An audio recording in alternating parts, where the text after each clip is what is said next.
তুমি আছো হৃদয়ের গভীরে, ভুলবো তোমায় বলো কি করে।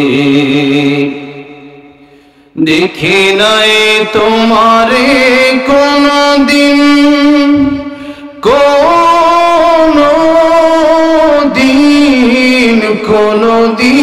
কোনদিন দেখি। আসসালামু আলাইকুম ওয়া রাহমাতুল্লাহি ওয়া বারাকাতুহু। الحمد لله نحمده ونستعينه ونستغفره ونعوذ بالله من شرور أنفسنا ومن سيئات أعمالنا.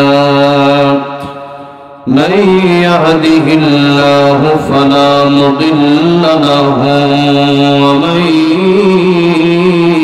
يضلله فلا هادي له.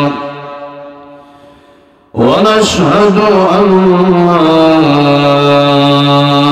إله إلا الله وحده لا شريك له. ونشهد أن سيدنا وحبيبنا ومولانا محمدا عبده ورسوله الذي أرسله بالحق بشيرا ونذيرا وداعيا إلى الله بإذنه وسراجا منيرا. أما بعد فقد قال الله تعالى في كلامه المجيد وفي فرقانه الحميد: أعوذ بالله من الشيطان الرجيم. بسم الله الرحمن الرحيم. تبارك الذي بيده الملك وهو على كل شيء قدير. الذي خلق الموت والحياة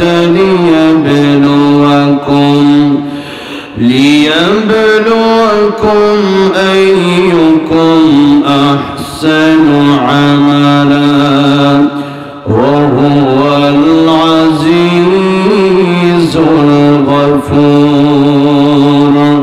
وقال النبي صلى الله عليه وسلم: اغتنم خمسا قبل خمس، شبابك قبل هرمك، وصحتك قبل سقمك، وغناك قبل فقرك، وفراغك قبل شغلك، وحياتك قبل موتك، أو كما قال النبي عليه الصلاة والسلام.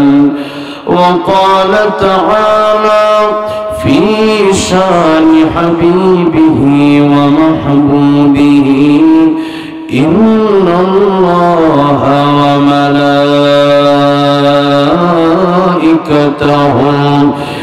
يصلون على النبي يا أيها الذين آمنوا صلوا عليه وسلموا تسليما اللهم صل على محمد وعلى آل محمد كما صليت على إبراهيم وعلى آل إبراهيم إنك حميد مجيد اللهم بارك على محمد وعلى آل محمد كما باركت على إبراهيم وعلى آل إبراهيم إنك حميد مجيد তোমায় বলো কি করে তুমি আছো হৃদয়ের গভীরে বলবো তোমায় বলো কি করে দেখি নাই তোমারে কোনদিন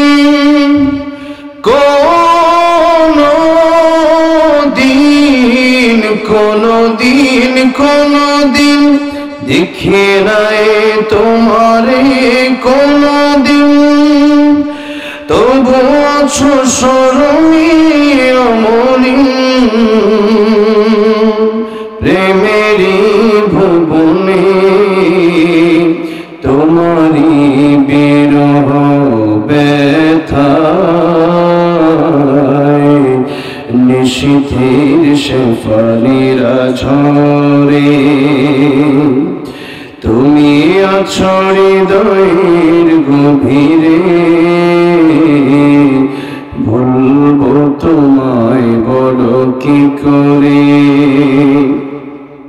তোমায় বলে যদি যাই গো কভু এ হবে আমারে পরাজয় আমার সকল আশার আলো অবেলা হারিয়ে যাবে হায় অবেলা হারিয়ে যাবে হায় যতবার তোমারে খুঁজেছি কোরআনের পথ তত বুঝেছি নিজেকে চিনেছি হে রাসূল নবীজি তোমার পাঠানো ঠিকানা পড়ে তুমি আছো হৃদয়ের গভীরে বলবো তোমায় বলো কি করে সিরাজগঞ্জ জেলার তাড়াশ থানার শিলংদহ যুব সমাজ কর্তৃক আয়োজিত জামে মসজিদের উন্নতি কল্পে আজকের এই বিরাট ইসলামী জলসার সম্মানিত শ্রদ্ধাভাজন সভাপতি জনাব মোহাম্মদ আব্দুল মালিক রাজু সাহেব, সহসভাপতি জনাব মোহাম্মদ নাজিমউদ্দিন সাহেব, সাংগঠনিক সম্পাদক দেশিগ্রাম ইউনিয়ন বিএনপি, প্রধান অতিথি কথা বলে গেছেন সম আফসার আলী সাহেব, সভাপতি তারাস উপজেলা বিএনপি, বিশেষ অতিথি প্রভাষক আমিনুর রহমান টুটুল সাহেব, প্রভাষক মোহাম্মদ সাইদুর রহমান সাহেব ও অন্যান্য সমস্ত অতিথিবৃন্দ। আলহামদুলিল্লাহ, আজকের এই মাহফিলে অংশগ্রহণ করেছেন। একজন এমন অতিথির নাম আমি দেখতে পাচ্ছি যিনি ধর্মে হিন্দু, তবে আজকের এই মাহফিলেতে বিশেষ অতিথি ছিলেন প্রভাষক শ্রী সুশীল চন্দ্র। আসছেন?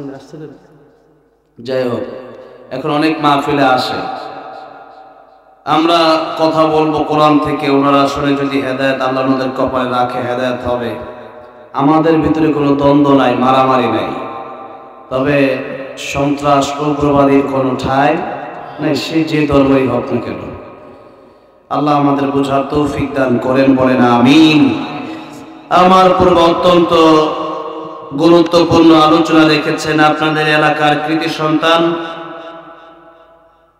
অত্যন্ত বলিষ্ঠ কণ্ঠস্বর তিনার হাফেজ মাওলানা জাকারিয়া হোসেন তারাশি। আমাকে দূর থেকে অত্যন্ত মহব্বত করেন, ভালোবাসেন। আল্লাহ রাব্বুল আলামিন মাওলানা জাকারিয়া হোসেন তারাশি সাহেবের নেক হায়াত বাড়ায় দেন, কোরআনের কথা আরো বেশি বেশি বলার তৌফিক দান করেন, বলেন আমিন। সুন্দর করে বাংলাদেশের সমসাময়িক কিছু বিষয় নিয়ে তিনি কথা বলেছেন, এগুলো আপনারা বোঝার চেষ্টা করবেন কি বলছে। আলোচক যারা হবে ওনারা যেন হক কথা ছেড়ে না দেয়। হক কথা রাসূল সাল্লাল্লাহু আলাইহি ওয়াসাল্লাম বলেছেন, এই হকের মাধ্যমে আল্লাহ রাব্বুল আলামিন আমাদের পরীক্ষা নিতে চান। এই হক বলার কারণে এই 16 বছর যারা কোরআনের কথা বলেছে তাদেরকে শত শত আলেমকে ফাঁসির কাস্টে ঝোলানো হয়েছে, ঠিক আছে? ঠিক। আল্লামা সাঈদ রহমাতুল্লাহ আলাইহিকে ইনজেকশনের সাথে বিষ দিয়ে শহীদ করা হয়েছে। এই হক কথা বলার কারণে শত শত আলেমকে বিনা অপরাধে জেলের ভিতরে বছরকে বছর রাখা হয়েছে, যুগকে যুগ রাখা হয়েছে। জসিমউদ্দিন রহমানী সাহেবকে এক যুগ কারাগারে রেখে দেওয়া হয়েছে শুধুমাত্র সত্য কথা বলার কারণে।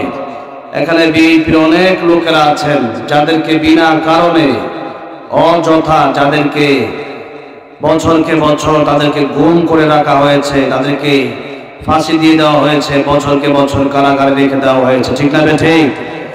কিন্তু বছরকে বছর যেতে পারে, যুগের পর যুগ যেতে পারে, হক কথা কি আমরা বলবো না বন্ধ করে দেব? হ্যাঁ, আল্লাহ রাব্বুল আলামিন বলেছেন, তোমরা যখন হক কথা বলবা তোমাদেরকে ভয় দেখানো হবে। কি দেখানো হবে? ভয় দেখানো হবে। এই ভয়কে আমাদের জয় করতে হবে। আমরা ভয় করি একজনকে, জোরে বলেন তিনি কে? জোরে বলেন তিনি কে? আল্লাহ রাব্বুল আলামিন বলছেন, ওয়ালানাবলুওয়ান্নাকুম বিশাইইম মিনাল খাউফি ওয়াল জু'i ওয়া নাকসিম মিনাল আমওয়ালি ওয়াল আনফুসি ওয়াত الثمرات وبشر الصابرين। আমি আল্লাহ রাব্বুল আলামিন, আল্লাহ বললেন, দুইবার বললেন অবশ্যই অবশ্যই। আল্লাহ দুইটা তাকিদ আল্লাহ যোগ করে দিলেন, দুইটা তাকিদ দিয়ে আল্লাহ বললেন ওয়ালা নাবলুওয়ান্নাকুম। লামে তাকিদ আর নুনে তাকিলা, এই দুইটা হলো তাকিদের জন্য। আল্লাহ বললেন, দুইবার বলেন অবশ্যই অবশ্যই আমি আল্লাহ রাব্বুল আলামিন তোমাদেরকে পরীক্ষা করবই। আর আল্লাহ রাব্বুল আলামিন বললেন, যত পরীক্ষা আমি তোমাদেরকে করব সবচাইতে বড় পরীক্ষার নাম হলো খাউফ। খাউফ হলো আরবি শব্দ যার বাংলা অর্থ হলো ভয়। খাউফ অর্থ কি? ভয়। আল্লাহ রাব্বুল আলামিন বলেন, হক কথা বলতে গেলে চাকরি চলে যেতে পারে, জীবন শেষ হয়ে যেতে পারে, হামলা আসতে পারে, মামলা আসতে পারে, তথাপি তোমরা হক কথা ছেড়ে দিবা না। হক কথা 16 বছর যারা বলে নাই তারা বলেছে আমরা হক কথা কেন বলি, এই জন্য নাকি আমাদেরকে জেলে নিয়ে যায়। এখন এতদিন তারা বলেছে আমরা আলাদুলিদের সাথে আমার সম্পর্ক আছে, আর মামুনুল হক সাহেবের সাথে নাই, বিভিন্ন আলেমদের সাথে নাই, এই জন্য তাদেরকে জেলে নিয়ে যায়। এখন তো পুলিশ আসছে, এখন তো ওলির সাথে সম্পর্ক নাই, সে ওলিও পালাইছে, হুজুরও পুলিশ আসলে পালায়। দেখেন নাই? এই জন্য আমরা সারা জীবন হক কথা বলবো, সত্য কথা বলবো। হক কথা যদি আপনি না বলেন তাহলে কিয়ামতের ময়দানে আল্লাহর কাছে আপনি জবাব দিতে পারবেন না। এই জন্য যতদিন বেঁচে থাকবেন ততদিন সত্যের পক্ষে কথা বলতে রাজি আছেন না নাই? আল্লাহ কবুল করেন, বলেন আমিন। আল্লাহ রাব্বুল আলামিন বললেন, যদি তোমরা আমাকে ভয় করো আমি আল্লাহ রাব্বুল আলামিন তোমাদের জন্য যথেষ্ট। আর যদি তোমরা বাতিলকে ভয় করো তাহলে এই বাতিল একদিন পালানোর সুযোগ পাবে না, তোমরা যাবে কোথায়? এই জন্যে আমার মাওলানা জাকারিয়া হুসাইন তালাশী সাহেব বাঘের গর্জন দিয়েছেন, মাশাআল্লাহ। হক কথাগুলো আমাদের প্রত্যেকটা আলেম যেন বলেন, খুতবাতে, মসজিদের মিম্বরে যেন, এই মাহফিলগুলোতে প্রত্যেকটা আলেম যেন হক কথা বলেন। আল্লাহ তৌফিক দান করেন, বলেন আমিন। মাগরিবের পর থেকে আর অনেকেই কথা বলেছেন, আল্লাহ রাব্বুল আলামিন সকলের নেক হায়াত বাড়ায় দেন, বলেন আমিন। এই মাহফিল করার জন্য আমার প্রাণ প্রিয় শিলংদহ যুব সমাজের ভাইরা কষ্ট করেছেন, আল্লাহ রাব্বুল আলামিন এবং তাদেরকে নেক হায়াত দান করেন। এবং অনেক মুরব্বী বাবাজিরাও এই মাহফিলের জন্য কষ্ট করেছেন। আর এই মাহফিলের জন্য দূর দূরান্ত থেকে অনেকে সহযোগিতাও করেছেন। আল্লাহ রাব্বুল আলামিন আজকে এই পর্যন্ত যারা যেইভাবে সহযোগিতা করেছেন, এসেছেন, বসেছেন, কাল কিয়ামতের ময়দানে এই মাহফিলকে ওসিলা করে যেন আমাদেরকে জান্নাত দিয়ে দেন, বলেন আমিন। এরকম একটা মাহফিল হবে জান্নাতে। কোথায় হবে? জান্নাতে। সেখানে আল্লাহ নিজেই তার বান্দাদেরকে কোরআন তেলাওয়াত করে শোনাবেন, বলেন সুবহানাল্লাহ। আয় আল্লাহ, সেই জান্নাতের ভিতরে আমাদেরকে একটু জায়গা হলেও আপনি করে দিয়েন, জোরে কোন আমিন। আপনারা আসার পর থেকে দেখছি হুজুর এত চিল্লাচ্ছে, কিন্তু আপনারা শুধু কথা বলেন আস্তে আস্তে। আমিও চিন্তা করছি আপনারা যেহেতু আস্তে আস্তে বলেন, আমিও আস্তে আস্তে বলবো, নাকি বলেন? হ্যাঁ, ইমানদারের আওয়াজটা কম হবে না বেশি হবে? হ্যাঁ, আল্লামা সাঈদী বলেছিলেন, সিংহের বিড়ালের মতো 500 বছর বেঁচে থাকার কোনো লাভ নাই, সিংহের মতো 1 ঘন্টা বাঁচতে চায়, ঠিক না ঠিক? এই জন্য সিংহের মতো আওয়াজ দিবেন। আমরা কাপুরুষ না, আমরা বীর পুরুষ, ঠিক না ঠিক? কারণ আমাদের বন্ধু একজন, তিনি কে? আল্লাহ। আমরা সংখ্যায় কম হলেও আমাদের কোনো ভয়, আমাদের কোনো চিন্তা নাই। আল্লাহ রাব্বুল আলামিন বলেছেন, ওয়ালা তাহিনু ওয়ালা তাহজানু ওয়া আনতুমুল আ'লাউনা ইন কুনতুম মুমিনিন। যদি তোমরা ঈমানদার হও, যদি তোমরা মুমিন হও, আল্লাহ বলেন নাই 1000 মুমিন লাগবে, আল্লাহ বলেছেন যদি হও। বদরের ময়দানে 313 জন ঈমানদার, আল্লাহ 5000 ফেরেশতা পাঠিয়ে দিলেন তাদের সাহায্যের জন্য, সুবহানাল্লাহ। আজকেও যদি আমাদের ঈমান যদি সেই বদরি কাফেলার মতো ঈমান হয়ে যায়, আল্লাহ রাব্বুল আলামিন আমাদের জন্য ফেরেশতা পাঠাতে পারেন কি পারেন না? এই জন্য যতক্ষণ মাহফিলে আছেন ঈমানদারের মতো আওয়াজ দেওয়া যাবে তো ইনশাআল্লাহ? আল্লাহ রাব্বুল আলামিন আমাদেরকে এই সুন্দর একটা কোরআনের বাগানে আসার বসার তৌফিক দিন। এই জন্য সকলেই হৃদয়ের আবেগ অনুভূতি উজাড় করে আল্লাহর প্রেমে মাতোয়ারা হয়ে সকলেই পড়ছি আলহামদুলিল্লাহ। জবান দিয়েছেন কে? এখানে আসার ক্ষমতা দিলেন কে? হায়াত দিয়েছেন কে? আমাদেরকে রিজিকের ব্যবস্থা করেন কে? আমাদের রিজিকে বরকত দান করেন কে? তাহলে সেই আল্লাহর জন্য জবান বন্ধ করে রাখবেন না আল্লাহর শুকর আদায় করবেন? আল্লাহর শুকর আদায় আমাদের করতে হবে। আল্লাহ বলেন, লা ইন শাকারতুম লা আযীদান্নাকুম ওয়া লা ইন কাফারতুম ইন্না আযাবি লাশাদীদ। শুকর আদায় করবা, আমি আল্লাহর নিয়ামত বাড়ায় দেব। শুকর আদায় করবা না, তোমাদের জন্য আযাব অপেক্ষা করছে। এই জন্য আমরা কি আযাবের মুখোমুখি হতে চাই না আরো নিয়ামত চাই? আল্লাহর নিয়ামত ছাড়া আমাদের বাঁচার কোনো সুযোগ নাই। এই জন্য জোরে বলছি আলহামদুলিল্লাহ। আমরা আলোচনা করব সূরা মুলুক থেকে। কোন সূরা? সূরা মুলুক। মুলুক মানে রাজত্ব। মুলুক মানে কি? রাজত্ব। আল্লাহ রাব্বুল আলামিন এই সূরার শুরুতেই বলে দিলেন মালিককে আর গোলামকে। এই দুনিয়াতে আমরা নিজেকে মালিক ভাবার কোনো সুযোগ নাই। এই যে সূরা মুলুক, প্রতি রাতে 30 আয়াত, প্রতি রাতে এশার নামাজের পর ঘুমের আগে যারা তিলাওয়াত করবে, আল্লাহ রাসূল সাল্লাল্লাহু আলাইহি সাল্লাম বলেছেন কবরে তাদের আযাব হবে না। তাহলে মাহফিলের শুরুতেই যে মেসেজ সেটা হলো প্রতি রাতে সূরা মুলুক তেলাওয়াত আজকে বাড়িতে গিয়ে করে পরে ঘুমাবেন, ঠিক আছে তো ইনশাআল্লাহ। আমার আগে এখানে কথা বলছেন আফসার সাহেব, কথা বলবো না, আজকে যে প্রধান অতিথি সাহেব তিনি কথা বলেছেন, তিনি বলেছেন যে আমরা যা শুনি ডান কান দিয়ে ওটা বাম কান দিয়ে বের করে দেই, নাকি বলেন? ওয়াজ তো প্রতিদিন কম হয় না, কিন্তু সে আমল আমাদের মাঝে নাই। তাহলে সূরা মুলুক পড়বেন তো? আমরা কোরআন তেলাওয়াত করতে আমাদের মনে চায় না, আমরা শুধু গীবত করি। আমরা কি করি? আমরা গীবত বেশি করি, কোরআন শরীফ তেলাওয়াত কম করি, যার কারণে দেশে গজব আর আযাব, নাকি বলেন? আজকে আমার এই যে ক্যামেরাম্যান আসতেছে ঢাকা থেকে, মুসলিম টিভি, এটা আসার সময় ওরে ধুইরা 4 লাখ 5 লাখ টাকা দামের একটা দামি ক্যামেরা ওটা নিয়ে নিছে। এরকম দেশ চলতেছে এখন। তো দেশের এই সুন্দর সিস্টেম চালু হবে যেদিন কোরআনের আইন চালু হবে, ঠিক তবে ঠিক। আমাদের দেশে আমরা এক স্বৈরাচার বিদায় করেছি, আগামীতে যেন কোনো স্বৈরাচার আর না আসতে পারে। যারাই আসবে তারাই যেন আল্লাহর কোরআন দিয়া দেশ চালায়। আল্লাহর কোরআন দিয়া যারাই দেশ চালাবে তাদের পক্ষে আমরা আছি না নাই? আর আল্লাহর কোরআন দিয়ে যদি দেশ চালানো না হয় তাহলে দিল্লিতে গিয়ে বসে থাকতে হবে, বাংলার জমিনে জায়গা হবে না, ঠিক না ঠিক? আল্লাহর কোরআনের আইন চান তো আপনারা, নাকি চান না?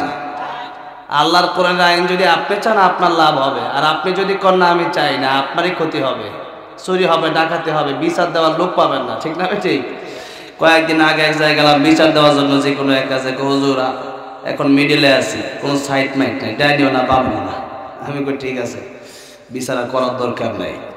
তো যাই হোক, কোরআনের আইন আমরা এই দেশে দেখতে চাই, কোরআনের সমাজ ব্যবস্থা আমরা দেখতে চাই। আল্লাহ বাংলাদেশকে তুমি ইসলামের জন্য কবুল করো না। আমি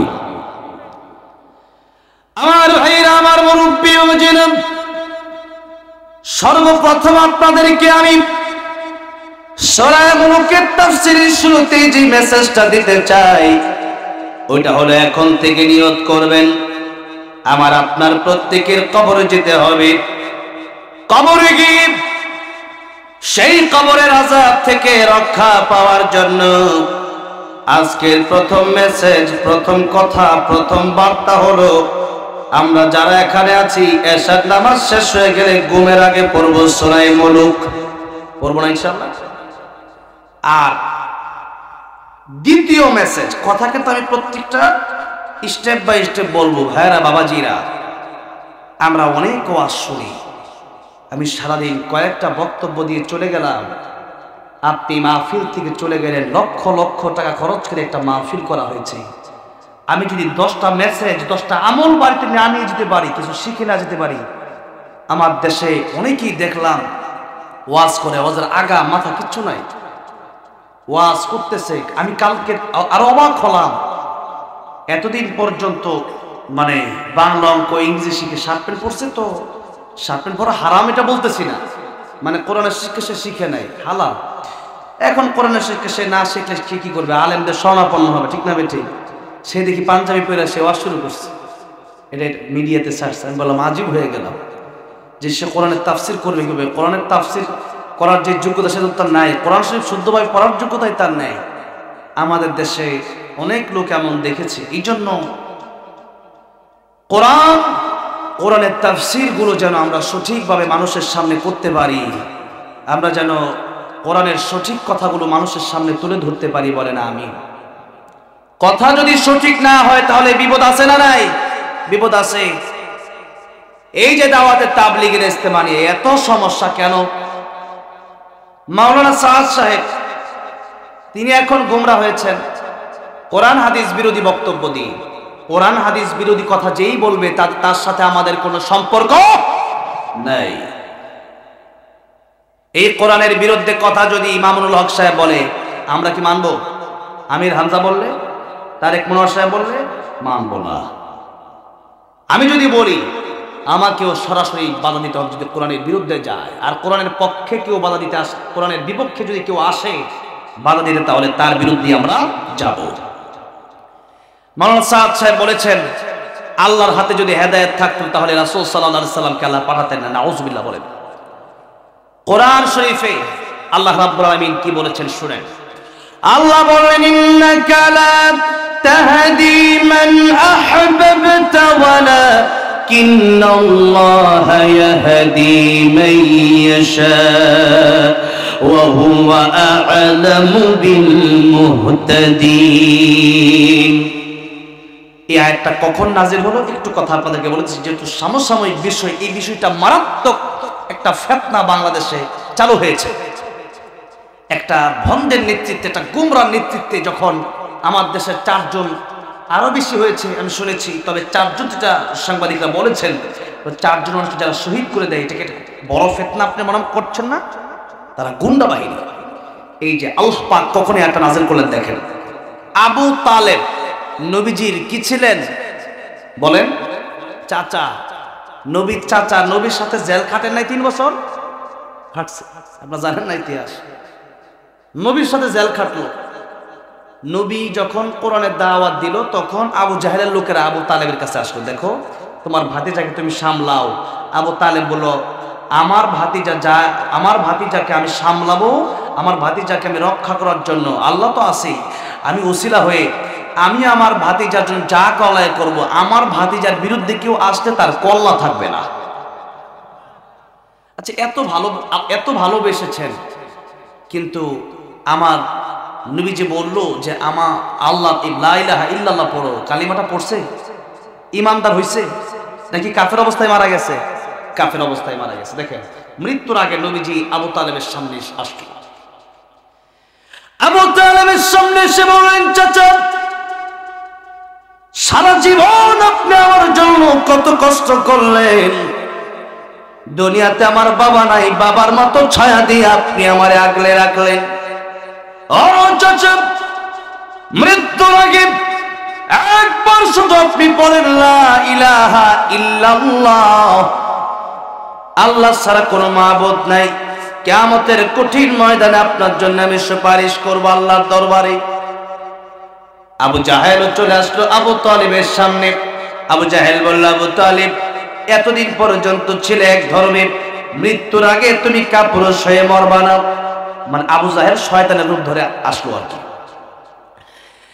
আবু তালেব কালিমা পড়ল না, মৃত্যু শয্যায় শায়িত আবু তালেব যখন কালিমা পড়ল না, নবীজির চোখের পানি আর নবী রাখতে পারলেন না। আল্লাহ রাব্বুল আলামিন তখনই কোরআন শরীফের আয়াত নাযিল করে দিয়ে বললেন, ইন্নাকা লা তাহদি মান আহবাবতা ওয়ালাকিন্নাল্লাহা ইয়াহদি মান ইয়াশা ওয়া হুয়া আ'লামু বিল মুহতাদিন। আল্লাহ রাব্বুল আলামিন বলেন, ওগো নবী, আপনার কাছে আমি হেদায়েতের মালিকানা দেই নাই। আচ্ছা, এবার আপনাদেরকে জিজ্ঞেস করতে চাই, মাওলানা সাহাদ সাহেব যে এই যে কথাটা বললেন যে নবীর হাতে হেদায়েত আছে, নবীর হাতে যদি হেদায়েত থাকতো তাহলে নবী আবু তালেবকে হেদায়েত দিতে পারতেন না? কিন্তু আবু তালেবকে কি হেদায়েত দিতে পেরেছেন? পারেন নাই। আল্লাহ বলেন, নবী আপনি চাইলে হবে না, আমি আল্লাহ চাইলে হবে।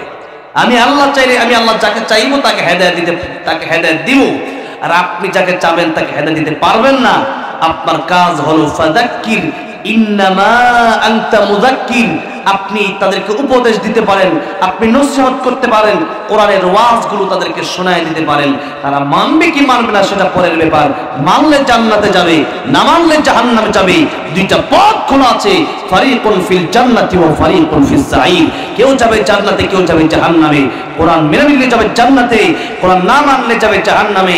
আমার ভাইরা, আমার মুরব্বি বাবাজিরা, আল্লাহ বলেন, নবী ফাযাক্কির ইন্নামা আনতা মুযাক্কির, আপনি উপদেশ দেন, আপনি উপদেশদাতা। লাস্তা আলাইহিম বিমুসাইতির, আপনি শাসক, আমাদেরকে পিটায় আপনি মানুষ বানাতে পারবেন না। দেখেন, এই যে আল্লাহ রাব্বুল আলামিন বলেন আপনি দাওয়াত দেন। আমাদেরকে এখন অনেক সময় বলে, হুজুর এত মাহফিল পরিবর্তন হয় না। কোথায় পরিবর্তন হয় না? গতকালকে যেই মাহফিলে গেলাম সিরাজগঞ্জ শাহজাদপুর, সেই মাহফিল শেষ করার পরে একটা যুবক চোখের পানি ছেড়ে কাঁদছে। প্রথম আমার সাথে দেখা করতে আসলো, আমি সবার সাথে সাধারণভাবে মুসাফা করে আমি চলে যাচ্ছিলাম, কিন্তু যুবকটা আমাকে স্টেজ থেকে পিছন থেকে ডাকলো, হুজুর আমি আপনাকে খুব গুরুত্বপূর্ণ একটা কথা বলতে চাই। কি বলবেন শুনুন। আল্লামা সাঈদীর তাফসীর শুনে আমি আজকে যুবক খারাপ ছিলাম, কিন্তু এখন নামাজি হয়ে গেছি, আল্লাহর কোরআনের পথে চলে আসছে, আলহামদুলিল্লাহ। আমার ভাইরা, আমার কখন যে কোন মানুষ ভালো হয়ে যাচ্ছে আপনি দেখতেছেন না হয়তো, কিন্তু ঠিকই ভালো হচ্ছে। আর তার মানে যে হাজার হাজার মানুষ ভালো হয়ে যাবে তা না। নূহ আলাইহিস সালাম 950 বছর দাওয়াত দিলেন, নূহ আলাইহিস সালাম 100 মানুষও পার করতে পারলেন, 100 মানুষও ঈমানদার হয় নাই। নূহ আলাইহিস সালাম এত বড় আল্লাহর পয়গম্বর, আর আমার কথায় কি হাজার মানুষ হতে হবে? তাকে দরকার আছে না। অনেকেই বলে হুজুর এত কথা হেদায়েত হয় না কেন? হেদায়েত হয় না কেন মানে আমার দরকার আমি বলে যাব, কার হেদায়েত আমার আল্লাহর কাছে সেটা আমার আল্লাহই ভালো জানে। তাহলে এই যে কোরআন শরীফের আয়াত আল্লাহ রাব্বুল আলামিন নাজিল করলেন যে ও নবী, আমি আল্লাহ যাকে চাইবো তাকে হেদায়েত দিব, আপনি পারবেন না, এটা কার কথা? আর এই লোক মাওলানা সাদ সাহেব বললেন না, আমার আল্লাহ শুধু হেদায়েত দিবেন, নবীও পারে। নাউজুবিল্লাহ বলেন। এই পৃথিবীতে যে যত বড় ব্যক্তি হোক না কেন, আমার নবীর সম্মান আমার আল্লাহর পরে, তবে আল্লাহর সমপর্যায়ে নবীদের সম্মান হতে পারে না। আল্লাহ আল্লাহ, নবী নবী, মনে রাখতে হবে। আমরা নবীকে সম্মান দিতে গিয়া আল্লাহর পর্যায়ে নিয়ে এরপরে আল্লাহর ক্ষমতাগুলা নবীর অনেক সময় দিয়ে দেই। এরকম কিছু লোক আছে যারা মনে করে আমরা নবীর খুব আশেক। না, আপনি যেই কাজ করেছেন কিয়ামতের ময়দানে নবী এই কাজের জন্যই বলবে আপনাকে, তোমাকে জান্নাতে আমি জান্নাতে নিয়ে যেন সুপারিশ করতে পারবো, তুমি বেদাত করেছো। আজ আমরা মনে করি অনেকেই যে আল্লাহর গুণ রাসূলকে দিয়ে আমরা রাসূলই বেশি প্রশংসা করে ফেললাম। না, আল্লাহর গুণ আল্লাহর কাছে, আল্লাহ খালেক, রাসূল মাখলুক। আল্লাহ কি খালেক, আল্লাহ সৃষ্টিকর্তা, আর আমার রাসূল সৃষ্টি। আমার রাসূলকে আল্লাহ সৃষ্টি করেছেন। আমার আল্লাহর রাসূল সমান হতে পারে? রাসূলকে আমাদের জীবনের চাইতে আমরা বেশি ভালোবাসি। পৃথিবীতে যত সৃষ্টি আছে সব সৃষ্টির ঊর্ধ্বে হলো, সব সৃষ্টির ঊর্ধ্বে হলো আমার নবী, পেয়ারা নবী মুহাম্মদুর রাসূলুল্লাহ সাল্লাল্লাহু আলাইহি ওয়াসাল্লাম। ঠিক না? ঠিক। তবে এই কথা মনে রাখতে হবে, আমার আল্লাহর উপরে না। আমার ভাইরা, আমার মুরব্বি ওজিরা, এরকম 24টা কথা আমি আজকে নোট করে এনেছি, তবে 1-2টা বলবো, শুনবেন। আরেকটা কথা বলেছে, যারা মাদ্রাসায় কোরআন শরীফ শিখে বেতন নেয়, এত খারাপ কথা আমার মাহফিলে বলতে লজ্জা হয়, তারপর সে যেহেতু বলেছে তার কথা নকল করা লাগে। সে বলেছে পতিতালয়ের যে নারীরা আছে, ওই নারীরা যে টাকা কামায়, তারা হারাম কাজ করে জিনা করে, ওই টাকা কামানো যতটা খারাপ তার চেয়ে বেশি খারাপ নাকি এই হুজুরদের টাকা। নাউজুবিল্লাহ বলেন। এবং বলেছে যে ওই পতিতালয়ের নারী একজন মাদ্রাসার আলেমের আগে জান্নাতে চলে যাবে। নাউজুবিল্লাহ বলেন। কত জঘন্য কথা বললে পরে। এরপরে বলেছে মাদ্রাসায় আমরা যাকাত দেই না, কেন দেই? যাকাত সেখানে দেব কেন? এক হচ্ছে তারা গরিব, দুই হচ্ছে তারা ওয়ারাসাতুল আম্বিয়া, শ্রেষ্ঠ মানুষ খায়রুকুম মান তাআল্লামাল কুরআন ওয়া আল্লামা, তাদেরকে আমরা সেই টাকা পয়সা দিব কারণ সেখানে দেওয়া সবচেয়ে বেশি উত্তম। আর সাদ সাহেব বলেছেন যে এখানে যাকাত দেওয়া যাবে না, এখানে এই যাকাতের টাকা দিয়ে নাকি আলেমরা নাকি দুনিয়াদার হয়, এখানে নাকি আল্লাহর কোনো কাজ হয় না। নাউজুবিল্লাহ বলেন। এরকম জঘন্য জঘন্য 24টা কথা আমার কাছে নোট করে আমি রেখে দিয়েছি। এই কথাগুলো প্রমাণ আছে আমার কাছে, চিন্তা করে দেখেন। এরপরে বলেছে কত জঘন্য কথা হতে পারে।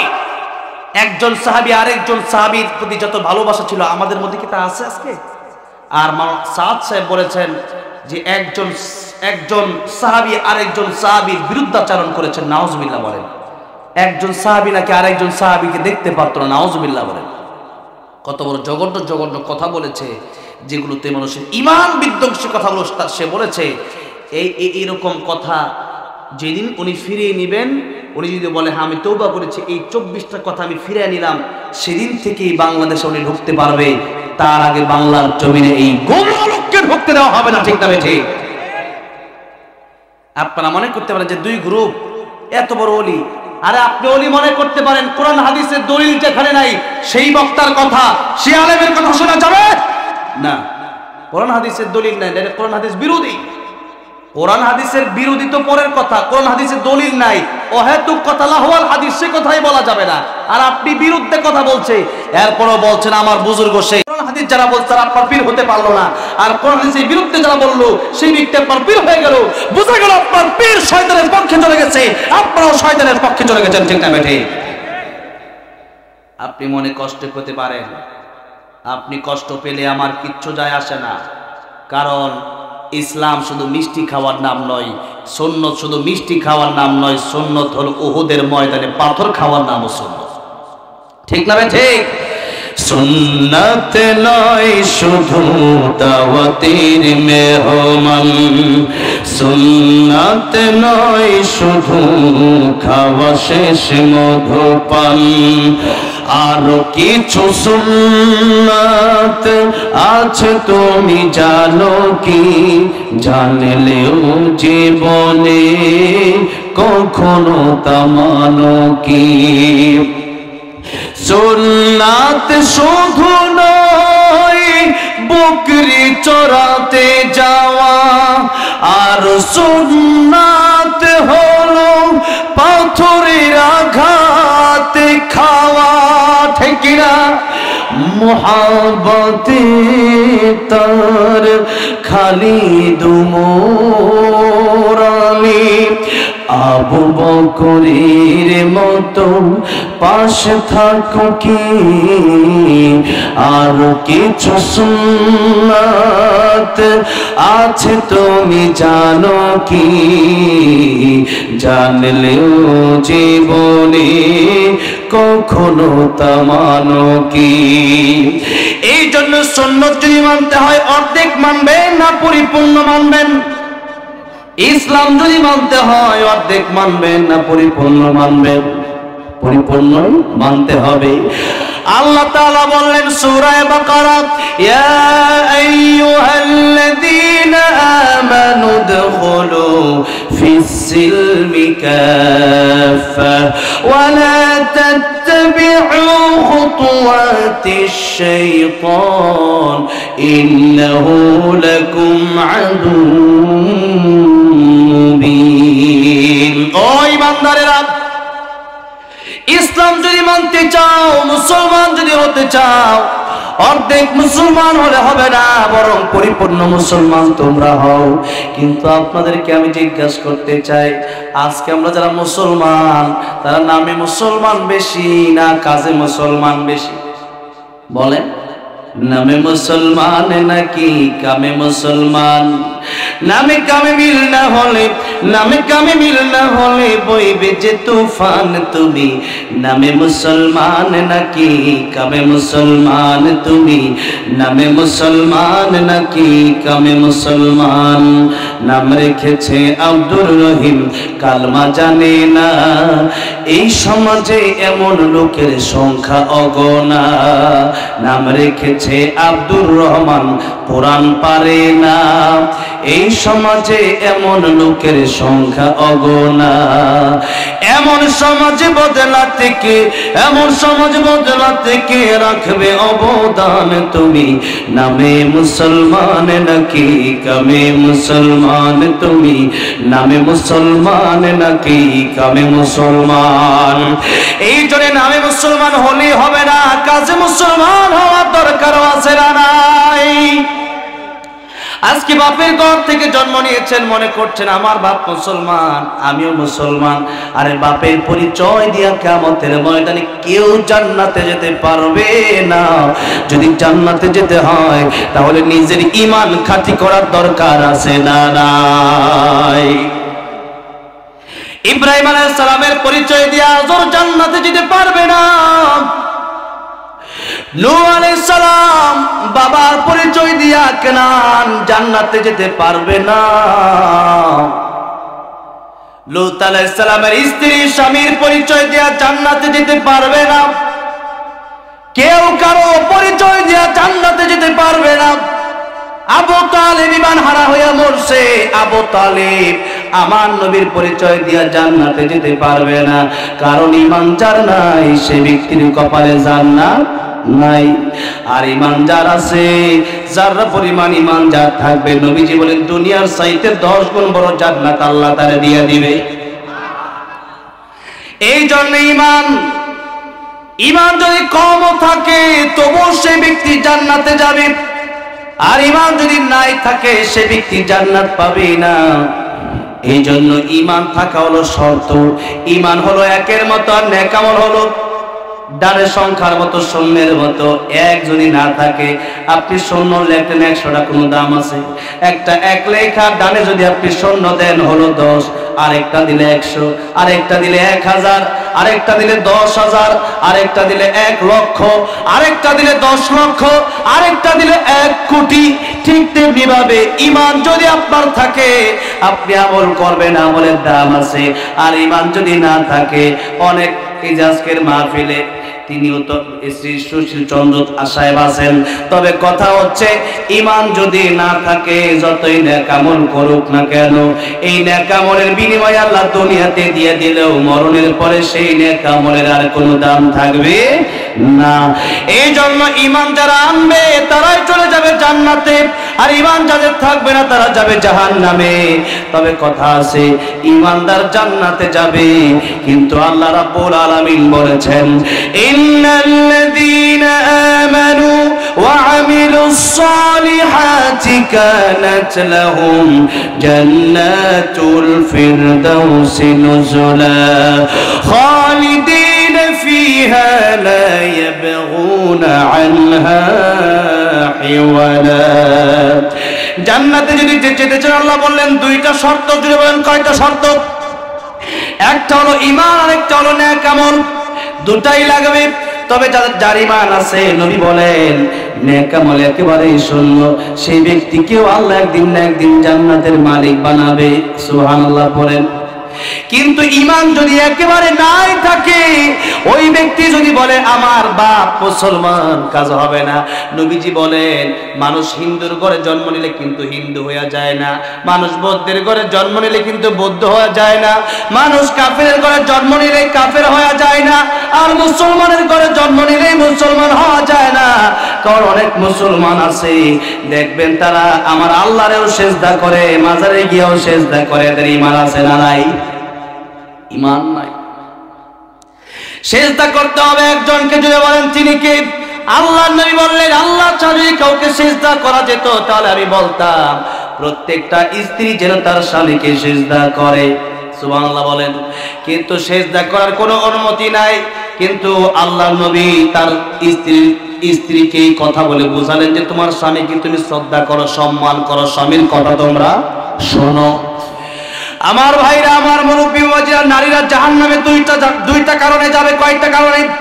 বেশিরভাগ নারীরা 2টা কারণে জাহান্নামে যাবে। একটা কারণ হলো তারা স্বামীর অবাধ্য। একটা কারণ কি? তারা স্বামীর অবাধ্য।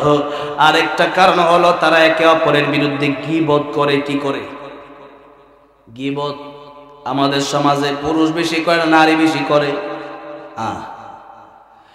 আর আপনারা এখানে যারা আছেন আপনারাও গীবত বন্ধ করে দিবেন। আল্লাহ রাব্বুল আলামিন বলছেন সূরা হুজুরাত, ওয়ালা ইয়াগতাব বা'দুকুম বা'দা আইয়ুহিব্বু আহাদুকুম আন ইয়াকুলা লাহমা আখিহি মাইতান ফাকারিহতুম। আল্লাহ বলেছেন একজন আরেকজনের বিরুদ্ধে গীবত করবা না। গীবত কারে বলে তা অনেকে জানে না। আপনাদের কষ্ট হচ্ছে? কোরআনের কথা প্রায় তো মনে হয় অনেক আমি কোরআন শরীফের আয়াত ছাড়া কথা বলতে ভালো লাগে না আমার। এজন্য আল্লামা সাঈদী সাহেবকে আমি ফলো করি। কাকে ফলো করি? আল্লামা সাঈদী সাহেব কোরআন তাফসীর করতেন, কোরআনের আয়াত দিয়া বারবার কোন আয়াত তেলাওয়াত করতেন।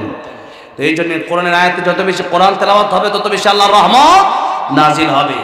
আমার দেশে এমন বক্তাও দেখছি এক ঘটনা শুরু করছে, ওইটা 12টা পর্যন্ত একটা ঘটনা, এরপর আর বক্তার ঘটনাও শেষ, ওয়াজও শেষ। এই জন্য ওয়াজ করতে হবে কোরআনের আয়াতের মাধ্যমে। কোরআনে যা বলেছে আল্লাহ রাব্বুল আলামিন তাই আপনাদেরকে আমার শোনাতে হবে, তার বাইরে কোনো কথা বলা যাবে না।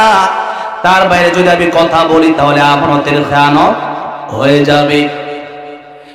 এই জন্য আল্লাহ রাব্বুল আলামিন বললেন তোমরা গীবত করবে না। গীবতের সঙ্গে আমি বলতেছিলাম, আমার ড্রাইভার আমার একদিন বলল হুজুর গীবত কারে বলে? একজন আসলে দোষ করছে, আমি কি আরে তার বিরুদ্ধে গিয়ে বললাম এটা গীবত হবে নাকি? আমি বললাম আপনি যে প্রশ্ন আমারে করেছেন সেই প্রশ্নই আমারে করে, সেই প্রশ্নই আমার আল্লাহ রাসূল সাল্লাল্লাহু আলাইহি সাল্লামকে সাহাবী করেছে। সুবহানাল্লাহ বলেন। সাহাবী বললেন ইয়া রাসূলুল্লাহ, একজন দোষ করেছে, তার দোষ তার অগোচরে আমি আরেকজনের কাছে গিয়ে বললাম, এটা কি গীবত হবে নাকি? নবী বলেন নাম, এটাই গীবত হবে। তাহলে যদি একজন দোষ না করে, তার বিরুদ্ধে আপনি যদি অপবাদ দেন, তার বিরুদ্ধে যদি আপনি কিছু বলেন, এটা হবে তুহমত, এটা হবে অপবাদ। যদি দোষ করে ওইটা যদি বলেন ওইটা হবে গীবত, এটা একটা গুনাহ। দোষ না করলে আপনি করলে হবে ডবল গুনাহ, দুইটা গুনাহ। একটা গুনাহ হবে তার বিরুদ্ধে বলার কারণে, আরেকটা গুনাহ হবে আপনি মিথ্যা কথা বলার কারণে। এখন গুনাহ কয়টা? দুইটা। মানুষের নামে মিথ্যা অপবাদ দিবেন, কত বড় জঘন্য গুনাহ সামনে আসতেছি। একটু চিন্তা করে দেখেন, এই যে মানুষের বিরুদ্ধে একজন আরেকজনের বিরুদ্ধে বলে, চায়ের স্টলে এরকম একজনের বিরুদ্ধে আরেকজন বলা আছে না নাই? বাজার ঘাটে গাড়িতে বসে বসে আপনি জিকির করেন, কি করবেন? নবীজি বলেছেন সুবহানাল্লাহ আলহামদুলিল্লাহ জিকির যদি তোমরা একবার করো, আল্লাহ রাব্বুল আলামিন তামাম পৃথিবীতে যত ফাঁকা জায়গা আছে সমস্ত ফাঁকা জায়গাগুলো আল্লাহ রাব্বুল আলামিন তার সব দিয়া ভরপুর করে দিবেন। এখন আপনি বলেন হুজুর ওয়াজ করেন, কি ওয়াজ করব? আপনি তো এই কথাই মানেন না। আপনি একবার সুবহানাল্লাহ পড়লেই আল্লাহ যদি তামাম পৃথিবী ভরে আপনাকে সওয়াব দেয়। আপনি তো জিকির করেন না, লা ইলাহা ইল্লাল্লাহর জিকির আপনারা কি জানেন না? জানেন না? মুসা কালিমুল্লাহ আল্লাহ রাব্বুল আলামিনকে জিজ্ঞাসা করলেন, আল্লাহ রাব্বুল আলামিন তামাম পৃথিবীর মানুষ তো কত জিকির করে, আপনি আমার একটা আনকমন জিকির দেন যেটা সবাই করে না। আল্লাহ রাব্বুল আলামিন বললেন মুসা তুমি পড়ো লা ইলাহা ইল্লাল্লাহ, লা ইলাহা ইল্লাল্লাহ, লা ইলাহা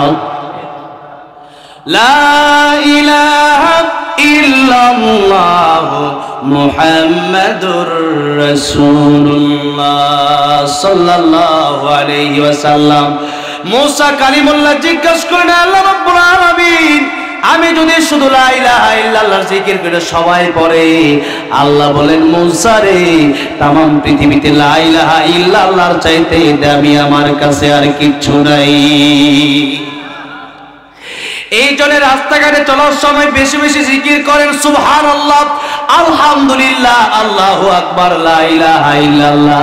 এই জিকিরে আজকে আমরা নাই, আমরা আছি শুধু মানুষের গীবত নিয়া।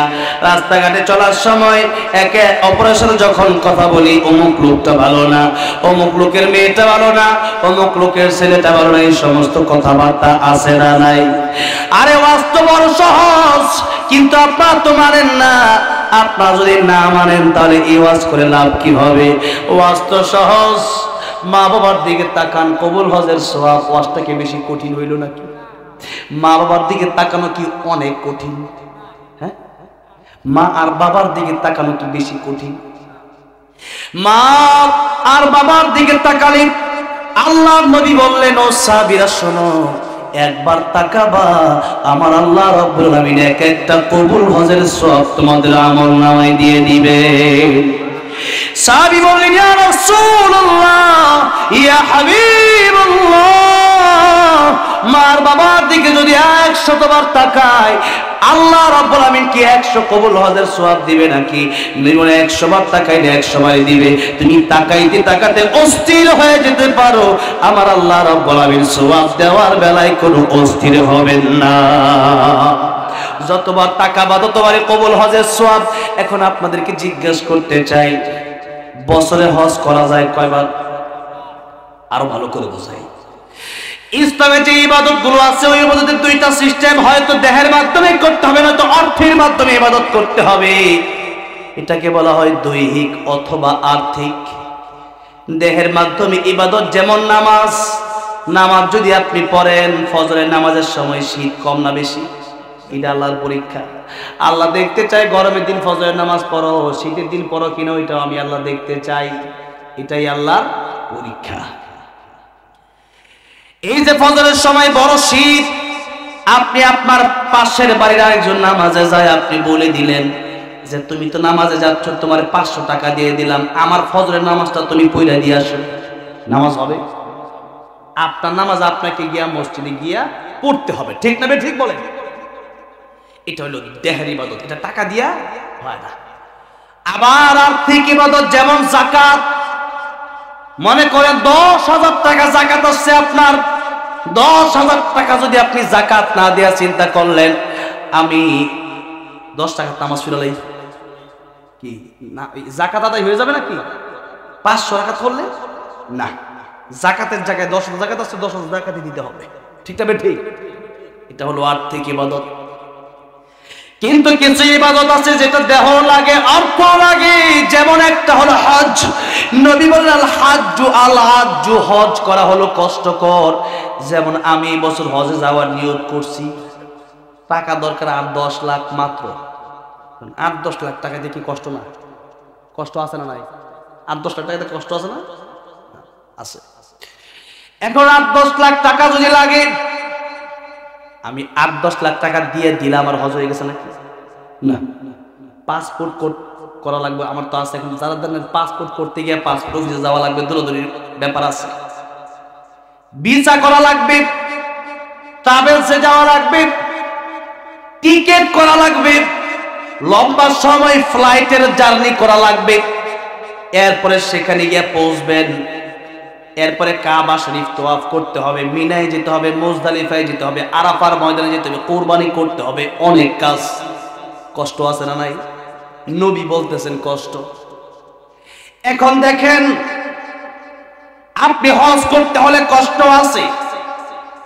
এই যে হজ করতে হলে লক্ষ লক্ষ টাকার প্রয়োজন, 1-2 লাখ না, এখন যেতে হলে 8-10 লাখের প্রয়োজন।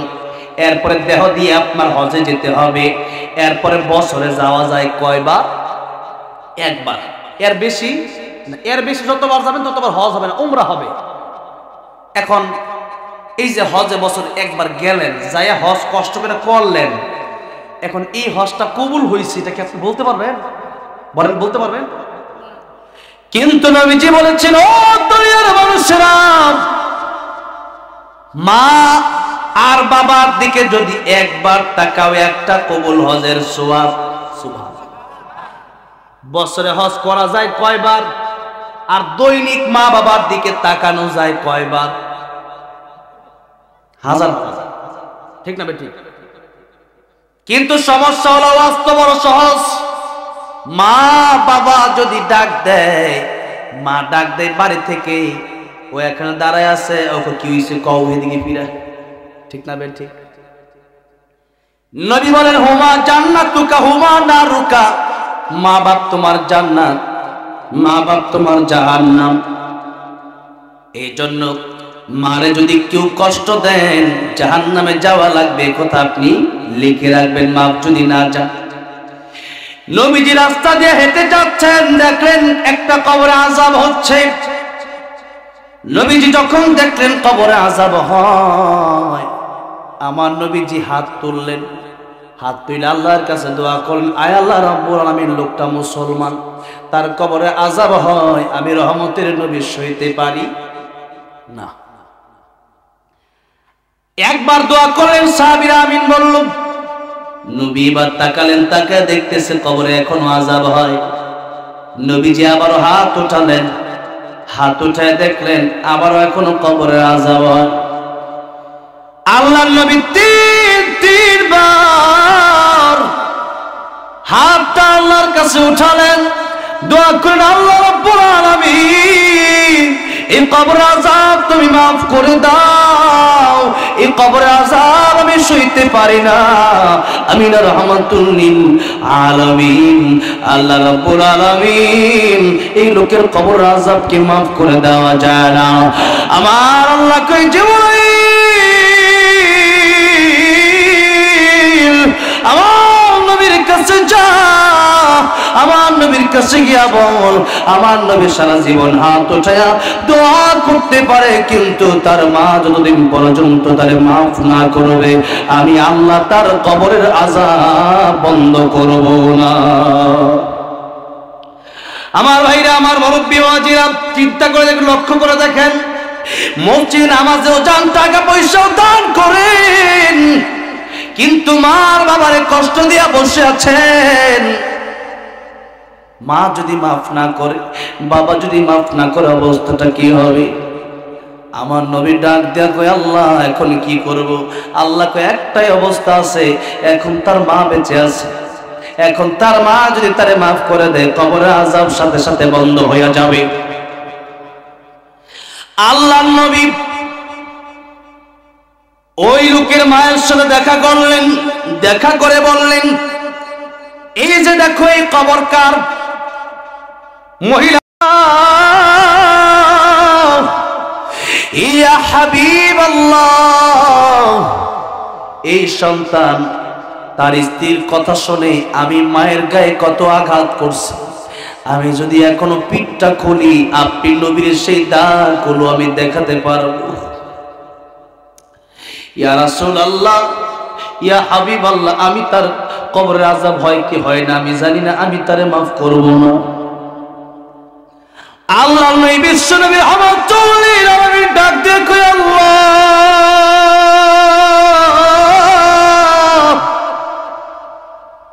এই সন্তানের কবরে আযাব হয়, এই সন্তানের কবরে আযাব তো দুনিয়ার কোনো মানুষ দেখে না, আমি নবী ছাড়া।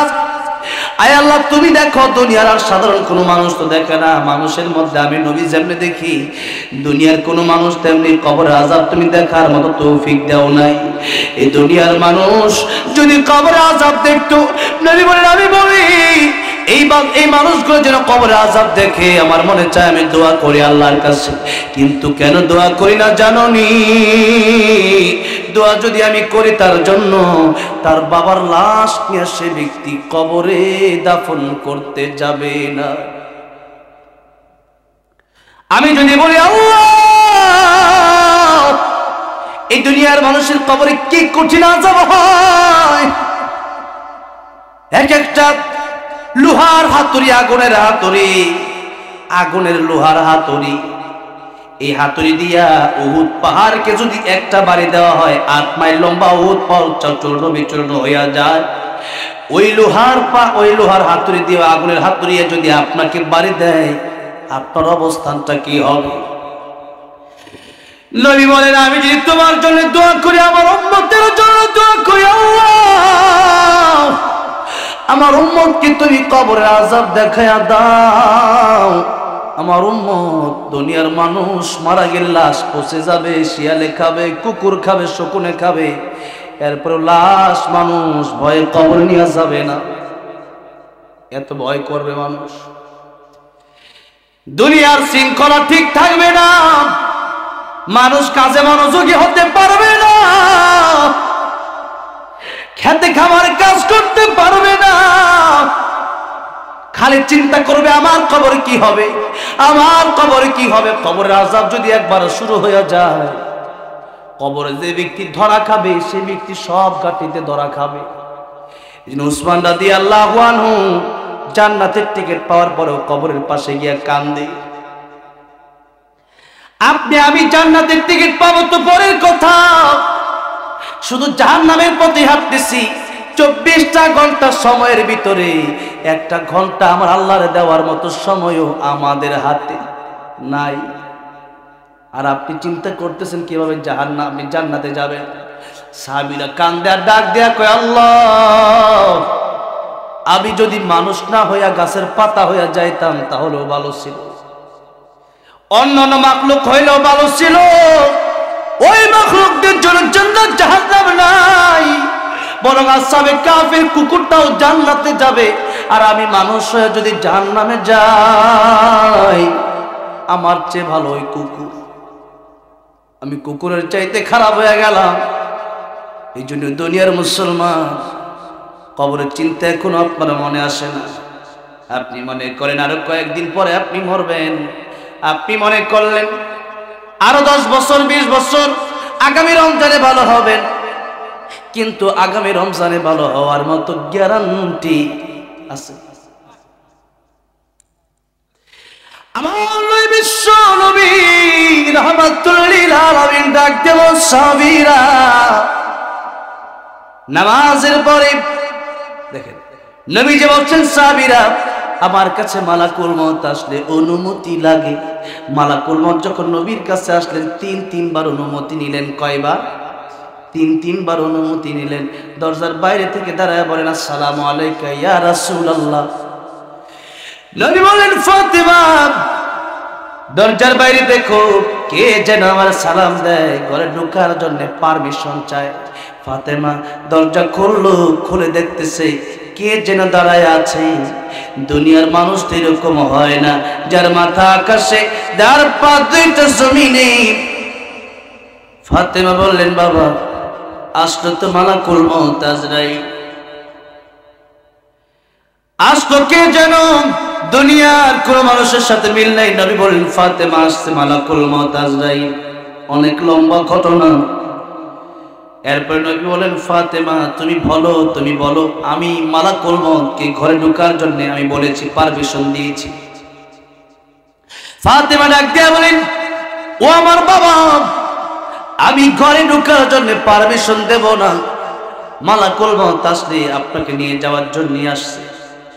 নবী বলেন ফাতিমা রে দুনিয়ার কোন মানুষের কাছে অনুমতি নেয় না, নবীদের কাছে অনুমতি নেই। আমি রাহমাতুল লিল আলামিন আমাকে আল্লাহ সম্মান দিয়েছেন, আমার কাছে মালাকুল মউত অনুমতি চাই, এটা আমার সম্মান। ফাতেমা দরজা খুলে দাও। ফাতেমা দরজা খুলে দিলে পরে মালাকুল মউত এসে আবার অনুমতি চাইলো। ইয়া রাসূলুল্লাহ ইয়া হাবিবাল্লাহ আল্লাহ বলেছেন আপনি চাইলে থাকতে পারেন, আপনি চাইলে যেতে পারেন, কি করব? নবী বললেন হাত্তা ইয়াতিয়ানি জিবরাইল, জিবরাইল আসার আগ পর্যন্ত তুমি অপেক্ষা করো, আমি জিবরাইলের সাথে একটু পরামর্শ করতে চাই, আমি যাব না থাকবো, এটা জিবরাইলের কাছে আমি একটু জিজ্ঞাসা করব।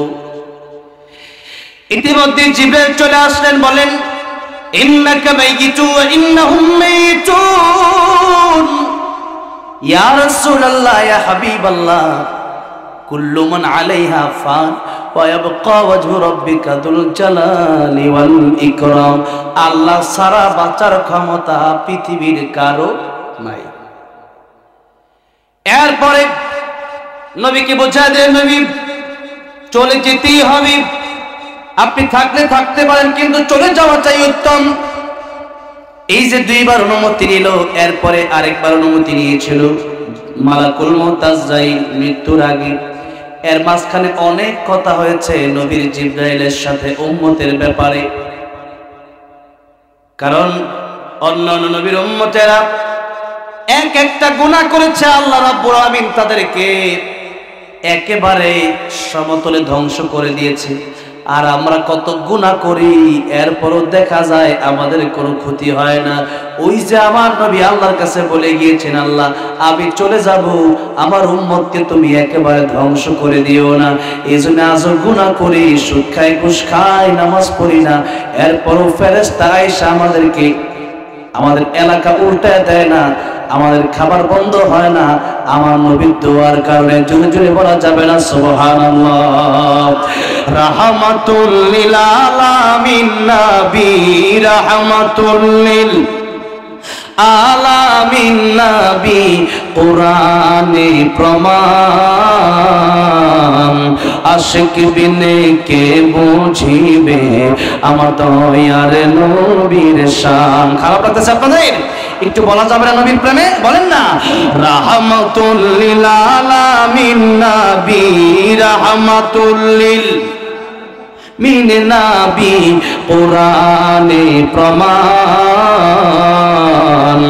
আশিক বিনে কে বুঝিবে আমার দয়ার নবীর শান, উম্মত বিনে কে বুঝিবে আমার দয়ার নবীর শান। নবী আমার মদিনারি বুলবুল,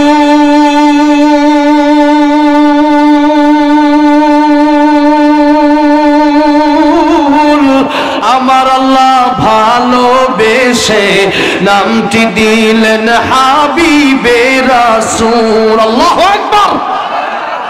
নবী আমার মদিনারি বুলবুল,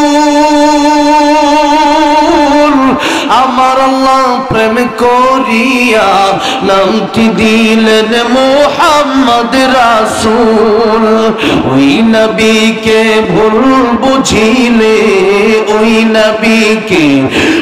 নবীকে ভুল বুঝিলে থাকবে না ঈমান। আশিক বিনে কে বুঝিবে আমার দয়ার নবীর শান। বলেন না, আশিক বিনে কে বুঝিবে আমার দয়ার নবীর শান। রাহমাতুল লিল আলামিন নবী, রাহমাতুল লিল নবী কোরআনে প্রমাণ। উম্মত বিনে কে বুঝিবে আমার দয়ার নবীর শান। আশিক বিনে কে বুঝিবে আমার দয়ার নবীর শান। কথা ঠিক না ঠিক? আমার ভাইরা, আমার মুরব্বি ওয়াজিরা, আল্লাহর নবী বিশ্ব নবী রাহমাতুল লিল আলামিন বললেন, আমার কাছে বড় ক্ষমতা আসলে অনুমতি লাগে। তিনবার নবীর কাছে অনুমতি নিল। এরপর নবী ডাক দেয়া বলেন, সাবিরা, আমি নবী নামাজের পরে ডান দিকে সালাম ফিরাবো, ডান দিকে সালাম ফিরায়া বাম দিকে সালাম ফিরাবো। এই গ্যারান্টি আমি নবী নিজেও দিতে পারবো না। আল্লাহ নবী বিশ্ব নবী রাহমাতুল লিল আলামিন তিনি যদি তার নিজের জীবনের গ্যারান্টি দিতে না পারেন, আমি আর আপনি কি আমার আপনার জীবনের গ্যারান্টি দিতে পারবো? জীবনের পারবো? কিন্তু আমাদের চলাফেরা দেখলে বোঝা যায় হয়তো 50 বছর আমি বেঁচে থাকবো। অনেকে চলাফেরা দেখলে বোঝা যায় আমার মনে হয় মরণই হবে না। কিন্তু বাবা জিরা, আমার ভাইরা, আমার আপনার চাইতে বয়সে কম এরকম মানুষ কি পৃথিবী থেকে আগে বিদায় হয়ে যায় নাই? আপনার সাথে একসাথে চলাফেরা করেছে, একসাথে আড্ডা দিয়েছেন, একসাথে খেলেছেন, একসাথে খাওয়া দাওয়া করেছেন, একসাথে ঘুমাইছেন, এরকম অনেক মানুষ এখনো কবর দেশের বাসিন্দা হয়েছে কি হয় নাই? আমার ভাইরা, আমার মুরব্বি ওয়াজিরা, উসমান রাদিয়াল্লাহু আনহু কবর দেখলে শুধু কাঁদেন। সাহাবীরা জিজ্ঞাসা করেন, ভাই উসমান, নবীজি জান্নাত জাহান্নামের আলোচনা করেন, আপনি এত কাঁদেন না, আর আপনি কবর দেখলে কেন এত কাঁদেন? উসমান রাদিয়াল্লাহু ডেকে বললেন, ও সাহাবীরা, এই কবর হলো মানুষের প্রথম ঘাঁটি। কবরে যদি আযাব শুরু হয়ে যায়, মিজানের পাল্লায় দেখা যাবে বিপদ, হাসরের ময়দানে বিপদ, পুলসিরাতে বিপদ। আর যদি কবরে কেউ খাওয়া পেয়ে যায়, সে ব্যক্তির মিজানের পাল্লা সুন্দর, পুলসিরাত সুন্দর, সে ব্যক্তি জান্নাতে চলে যাবে সোজা। এই জন্য কবর ভয়ঙ্কর ঘর। এই কবর আযাব যদিও দেখা যায় না, গরু ছাগলে কবর আযাব দেখি, কিন্তু মানুষ কবরের আযাব দেখে না। যার কারণে গরু ছাগলে গরুস্থানের পাশে বাঁধলে পরে দেখবেন গরু ছাগল মাঝে মধ্যে দৌড়াদৌড়ি শুরু করে দেয়, রশি ছেড়ে মাঝে মধ্যে গরু ছাগল পালায়া যায়। আমার ভাইরা, আমার মুরব্বি ওয়াজিরা, আল্লাহর নবী ডাক দিয়া বললেন, হে আল্লাহ রাব্বুল আলামিন, তুমি তো আমার কবর আযাব দেখার মতো শক্তি দিলাম, আমার চোখে কবর আযাব দেখার মতো পাওয়ার দিলাম। এখন ওই কবর আযাব তার মা না দেখা পর্যন্ত মনে হয় তার মায়ের মনে দয়া হবে না। আল্লাহ রাব্বুল আলামিন আমার যেমন তুমি দেখার মতো সুযোগ দান করেছো, এই ব্যক্তির কবর আযাব দেখে আমার ভালো লাগে না। আমার মনটা চায় লোকটার কবরটা যেন জান্নাতের বাগান হয়, তার মাও তারে মাফ করে না। আল্লাহ রাব্বুল আলামিন যতই হোক জনম দুঃখিনী মা তো কবর আযাব দেখে না, মনে করছে আযাবটা মনে হয় কেমন সাধারণ হবে।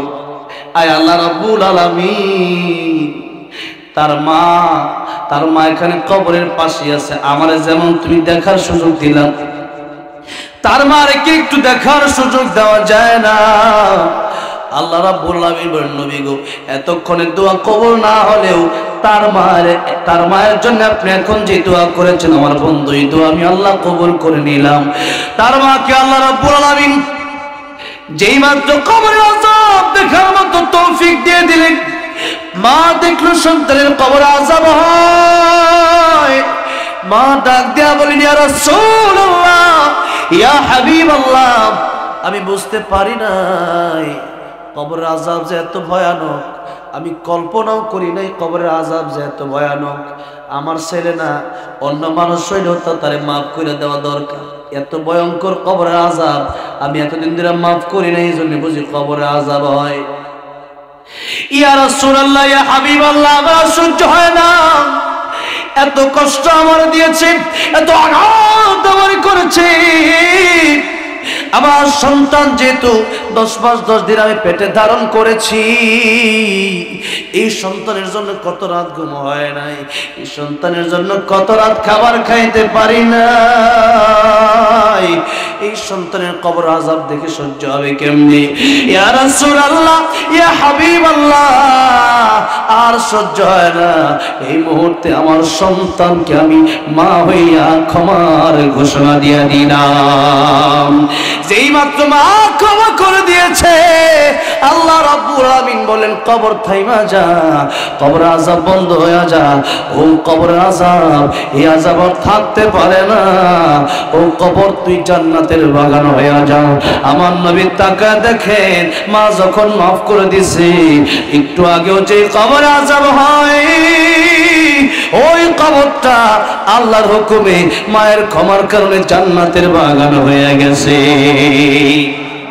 মায়ের চোখে ঝরলে পানি, মায়ের চোখে ঝরলে পানি, আল্লাহর আরশ কাঁপা যায়, কান্দে না যেন মায়ে, কান্দে না যেন মায়ে। মায়ের মনে কত কষ্ট জানো না কি ভাই, এই জগতে মায়ের মতো আপন কেহ নাই, সেই মায়ের কষ্ট কেহ, সেই মায়ের কষ্ট কেহ দিও না এই দুনিয়ায়, কান্দে না যেন মায়, কান্দে না যেন মায়। এই জন্য মায়ের কষ্ট দিয়েছেন, মায়ের সাথে থেকে বাড়ি আলাদা করে দিয়েছেন। ও দুনিয়ার মানুষেরা, একটা কথার জন্য, একটা খারাপ ব্যবহারের জন্য আপনার ঠিকানা হয়ে যেতে পারে জাহান্নামের আগুন। এই জন্য আজকে রাতে যাবেন, মাকে বলবেন মা কষ্ট দিয়েছি, বাবারে বলবেন বাবা কষ্ট দিয়েছি, মাফ করে দাও, তোমার আর কষ্ট দেব না। আরে মায়ের মনে কত মায়া, বাপের মনে কত মায়া। 10 বছর যদিও কথা না বলে 10 বছর পরে কি আর দেখবেন মা বিপদে আছে। এরপরও সন্তান যদি বলে মা আমি তোমার আব্দুল্লাহ, আমি তোমার আব্দুর রহমান, মা বলে তুই আসছস রে, তোর কারণে 10টা বছর আমি কাঁদতে শেষ হয়ে গেছি। যদি কোন ঠিক না বেঠে, ওই জনম দুঃখিনী মায়ের কাছে মাফ চাইলে জনম দুঃখিনী মা মাফ করে দিবে। মার বাবা বলতেছিলাম অমূল্য সম্পদ, কারণ পৃথিবীতে টাকা থাকলে হজের মতো ইবাদত হয় না, পৃথিবীতে টাকা থাকলে হজে গেলে হজ কবুল হয়েছে কিনা তার কোনো গ্যারান্টি নাই। কিন্তু মা আর বাবার দিকে তাকালে নবী বলেন যতবার তাকাবা ততবার কবুল হজের সওয়াব হবে। এখন যাদের মা নাই, এখন যাদের বাবা নাই, তাদের মনে একটু হলেও কষ্ট লেগেছে, এই ওয়াজ শোনার পরে হয়তো মার বাবার দিকে আপনি তাকাতে পারবেন না। আল্লাহ রাব্বুল আলামিন, আমি মুসাফির হইয়া ওই জনম দুঃখিনী মার বাবার জন্য দোয়া করি, তাদের কবরগুলো তুমি জান্নাতের বাগান বানায় দিও। চলে বলেন আমিন। আমার ভাইরা, আমার মুরব্বি বাবাজিরা, ওয়াজ তো সহজ, এতক্ষণ আমি কত কথা বললাম। 1 নম্বরে যে কথা বলেছিলাম ওই কথা হলো আমরা প্রতি রাতে সূরা মুলুক তেলাওয়াত করব তো ইনশাআল্লাহ। 2 নম্বরে আমরা রাস্তাঘাটে চলার সময় জিকির আজকার জিকির আজকার করব। সুবহানাল্লাহ, আলহামদুলিল্লাহ, লা ইলাহা ইল্লাল্লাহ, আল্লাহু আকবার জিকির করতে থাকেন। আর গীবত করব, এটা হলো 3 নম্বর কথা, গীবত আমরা করব না। এই গীবত যদি করেন তাহলে আপনার নেক আমল, আপনি যে নেক আমলগুলো করলেন কিয়ামতের ময়দানে নেক আমল তারে দিয়ে দিতে হবে, তার গুনার ভাগ আপনার নিয়ে আপনাকে জাহান্নামে যাওয়া লাগবে। জোরে কোন নাউজুবিল্লাহ। তাহলে গীবত করবেন না ছাড়বেন? আমার ভাইরা, আমার মুরব্বী, 3 নম্বর কথা। 4 নম্বর কথা হলো, আপনি আপনার মা বাবা যদি থাকে, মা বাবার দিকে তাকানোর কথা বলবেন, তাকায় থাকলেন মানে হয় নাই, মায়ার নজরে তাকাতে হবে, মা বাপকে খুশি করতে হবে, মা বাপ কেমনে খুশি হয় ওভাবে খুশি করতে হবে। এটা হলো 4 নম্বর কথা। এবার আসুন 5 নম্বর আরেকটা কথা হলো, আপনি সূরা মুলক তিলাওয়াত করবেন। কোরআন শরীফ যদি শুদ্ধ না হয় কবরে গেলে আযাব বন্ধ হবে না, কিয়ামতের ময়দানে সূরা মুলক আপনার জন্য সুপারিশ করবে না। এই জন্য এলাকায় একটা বয়স্ক কোরআন শিক্ষা চালু করবেন। কি চালু করবেন? বুঝেন নাই মনে হয়? বয়স্ক কোরআন শিক্ষা কি চালু করবেন? বয়স্ক কোরআন শিক্ষা। কারণ আমাদের দেশে অনেকেই দেখা গেছে ডক্টর ইঞ্জিনিয়ার হইতে গিয়া কোরআন শরীফ পড়ার সুযোগও পায় নাই, শিক্ষার সুযোগ পায় নাই। এখন এইভাবে যদি নামাজ পড়েন নামাজ হবে? এইভাবে যদি আপনি সূরা মুলক পড়েন সূরা মুলকের আমলে কাজ হবে? কাজ হবে না, অর্থ চেঞ্জ হয়ে যাবে কোরআন শরীফের।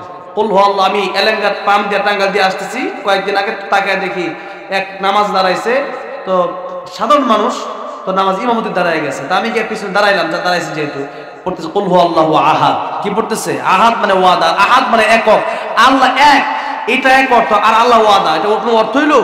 কোরআন শরীফ বদদুয়া দেয়। এজন্য সূরা মুলকের আমল যে করবেন তার আগে কথা হলো কোরআন শরীফ আপনাকে সহি শুদ্ধভাবে শিখতে হবে, এটা ফরজ। না শিখে কবরে যাবেন, ধরা খাবেন।